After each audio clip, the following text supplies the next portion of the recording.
हर हर महादेव, जय भोलेनाथ। नमस्कार, मैं साधना पांडे मार्गदर्शन पे आपका स्वागत करती हूँ। दोस्तों, मैं बात करूंगी अष्टमी तिथि में माँ को कौन कौन सी सामग्री चढ़ानी चाहिए और सबसे विशेष आज मैं महा उपाय बताऊंगी पति पत्नी के बीच जो रिश्ते में दूरियां हैं उन्हें समाप्त करने की और अखंड सौभाग्यवती रहने की। दूसरी चीज़, चढ़ाई हुई श्रृंगार सामग्री का आप क्या करेंगे। जो सामग्री आपने प्रतिपदा को चढ़ाई है या फिर अष्टमी को चढ़ाएंगे, चढ़ाने वाले हैं, उस सामग्री को आप स्वयं रख सकते हैं या फिर उन्हें दान देना आवश्यक है, तो इस पर भी बात करेंगे। दोस्तों, एक चीज़ बता दूं कि देवी भागवत पुराण में लिखा हुआ है कि अष्टमी तिथि में माँ महागौरी को जो भी महिला सिंदूर चढ़ाकर, चूड़ियाँ चढ़ाकर सौभाग्यवती होने का वरदान मांगेगी उसे अवश्य माँ देती हैं। क्योंकि कहा जाता है कि जब माँ महाकाली अपने जो श्वेत वर्ण था उससे काफ़ी दुखी थी, परेशान थी और भोलेनाथ द्वारा उन्हें स्वर्णिम रंग यानी गौर वर्ण प्रदान किया गया था, इससे वे काफ़ी प्रसन्न थी। और आज के दिन हर महिला यदि सुहाग सामग्री चढ़ाकर कुछ विशेष वरदान मांगती है, अखंड सौभाग्यवती रहने का वरदान मांगती है, तो वो उसे अवश्य देती हैं। तो दोस्तों, आप सभी यदि प्रतिपदा तिथि को चढ़ा चुके हैं सामग्री, तो भी आप अष्टमी में ज़रूर चढ़ाएं दोस्तों, क्योंकि ये महा उपाय है आपके रिश्ते को मजबूत करने का और सदा सौभाग्यवती रहने का। पति पत्नी के बीच यदि मनमुटाव है तो आप जो है तो भी आप ये चीज़ें जरूर चढ़ाएं। चढ़ाकर वर्ष भर इनका इस्तेमाल करने से पति पत्नी के बीच आकर्षण बना रहता है। तो सबसे पहले तो देख लीजिए दोस्तों कि मैं क्या चढ़ाऊंगी, कैसे चढ़ाने वाली हूँ, चढ़ाई हुई सामग्री का क्या करेंगे। तो सर्वप्रथम दोस्तों, विशेष में कहें तो सिंदूर बहुत ज़रूरी है। यदि आपके यहाँ पीले रंग, जैसे हम लोगों के यहाँ पीले रंग के सिंदूर से शादी होती है, तो वो वाला सिंदूर आप आज के दिन जरूर रखें। एक बिंदी का पत्ता रखें। अगली चीज़ है मेहंदी। मेहंदी तो आप सभी जानते हैं कि सुहाग सौभाग्य का प्रतीक मानी जाती है, तो इसे आप अवश्य रख लें। कोई क्रीम वगैरह यदि आप रखना चाहें तो उसे भी रख लें। और ये मेहंदी ये महावर आलता आपके यहाँ जिस नाम से बोला जाता हो, तो कुछ लोग पूछते हैं कि आलता क्या होता है, तो ये पैर कलर करने के लिए होता है। तो आलता महावर जो भी आपको वो ले लें।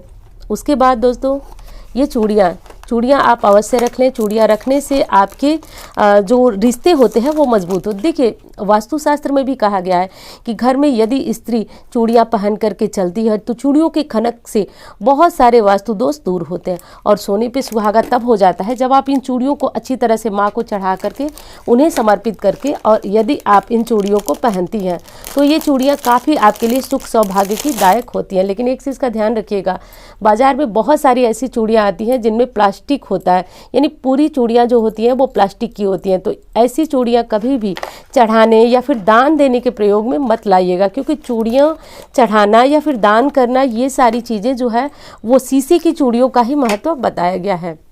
और ये है चुनरी। यदि आप चाहें तो माँ को ऐसी चुनरी भी चढ़ा सकते हैं, और यदि आपके पास साड़ी है तो आप साड़ी भी चढ़ा सकती हैं। तो टोटल आपकी इच्छा के पे निर्भर होता है, तो आप साड़ी भी एकदम चढ़ा सकती हैं, कोई दिक्कत नहीं है। बस है तो चढ़ा लीजिए। ये जो बाल में कुछ लगाने वाली चीज़ें हैं जैसे क्लचर है, रबड़ है, ये चढ़ा दें। और दोस्तों, मैं कहूँगी हर सुहागिन महिला को एक इत्र माँ को ज़रूर समर्पित करना चाहिए। एक तो इत्र समर्पित करने से आपका शुक्र मजबूत होते हैं। दूसरी चीज़ कि इत्र समर्पित करके और जब आप अपने शरीर में लगाती हैं या फिर पति को लगाती हैं तो इससे आपके रिश्ते मजबूत होते हैं और माता की कृपा से आपका सुहाग दमकता रहता है। तो ऐसा हर सुहागिन महिला को अवश्य कर लेना चाहिए। नवरात्रि की अष्टमी को पहले से सुहाग सामग्री चढ़ाए हैं तो भी आप इसमें से चाहें तो सारी सामग्री, चाहें तो कम से कम सिंदूर, बिंदी, मेहंदी और ये आलता, इतनी सामग्री तो आप ज़रूर चढ़ा लें। दोस्तों, बिछुआ जानते हैं आपकी जैसे शादी का सिंदूर महत्वपूर्ण होता है, वैसे ही बिछुआ महत्वपूर्ण होता है। बिछुआ कोई साधारण चीज़ नहीं है। बाकी सारी श्रृंगार जो है लड़कियां करती हैं, पर सिंदूर और बिछुआ वो कभी नहीं पहनती हैं जब तक शादी नहीं होती है। तो बिछुआ यदि आज के दिन माँ को समर्पित किया जाए तो बेहद श्रेष्ठ माना जाता है। सुख सौभाग्य में वृद्धि दिलाने वाला बिछुआ होता है। लेकिन एक चीज़ है कि यदि बिछुआ आपको बदलना है तो आप इसे चढ़ा सकते हैं। और मेरे पास था, मुझे बदलना था तो मैं चढ़ा रही हूँ, आपके पास नहीं है तो कोई समस्या नहीं है कि आपको ये चीज़ चढ़ानी ही है। इस चीज़ को समझिए। दूसरी चीज़ दोस्तों कि यदि ये सामग्री जो आप चढ़ा रहे हैं वो किसी मंदिर में, किसी शक्तिपीठ में ले जाकर आप चढ़ाते हैं तो इनका फल जो है दुगना हो जाता है।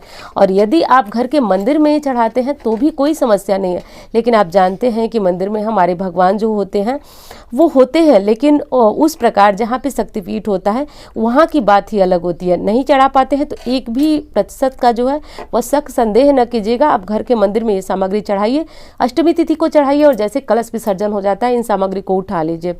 उठाने के बाद दोस्तों सारी सामग्री जो है आप रख सकते हैं, लेकिन एक चीज़ दोष लगता है हमें, सुहाग की सामग्री जैसे हम दान करते हैं तो हमारे सुहाग में वृद्धि होती है, सुहाग जो है वो प्रसन्न रहता है, आपका रिश्ता बहुत ज़्यादा मजबूत होता है।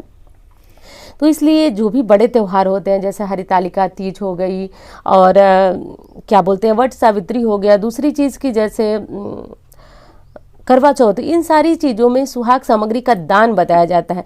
तो एक चीज़ मैं बता दूं, दान करने से होता यह है दोस्तों कि दान करने से जिस भी सामग्री का आप दान करते हैं उसमें वृद्धि होती है। तो जैसे सुहाग सामग्री का आप दान करते हैं तो आपके सुहाग सौभाग्य में वृद्धि होती है, आप सदा सौभाग्यवती बनती हैं। तो ऐसा आप जरूर कीजिए।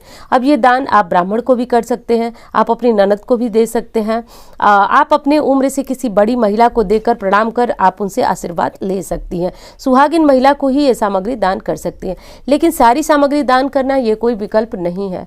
आप इसमें से अपने लिए कुछ न कुछ प्रसाद के लिए अवश्य रखें, क्योंकि सारी सामग्री आपको दान नहीं करना है। जो चीज़ें आपको अच्छी लगे, आपको पसंद हो, वो आप रख सकती हैं और बाकी सामग्री दान कर सकती हैं। अब इसका अर्थ ये नहीं कि जो हमें रखना है वो हम खूब अच्छा देख करके लाएं, लेकिन जो दूसरों को दान देना है वो गलत लेकर आए, बेकार। देखिए, दान वही चीज़ें हमें बाद में मिलती हैं जो हम करते हैं।